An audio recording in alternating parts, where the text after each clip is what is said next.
for today's video, yan. Ito ang aming kuting. Dumideti siya sa aming doggy.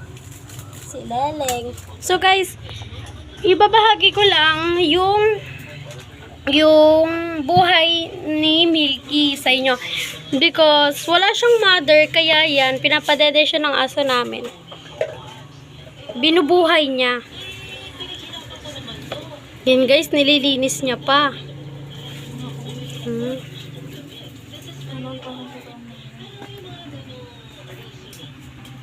Yun siya guys. Binubuhay niya yung kuting kasi wala nang mother yung kuting namin. So nakita kasi siya nung uncle ko na nasagasaan, kaya yan. Guys, inadopt siya. Yan guys. So siya na yung new mother. So guys, thank you for watching. Like and subscribe.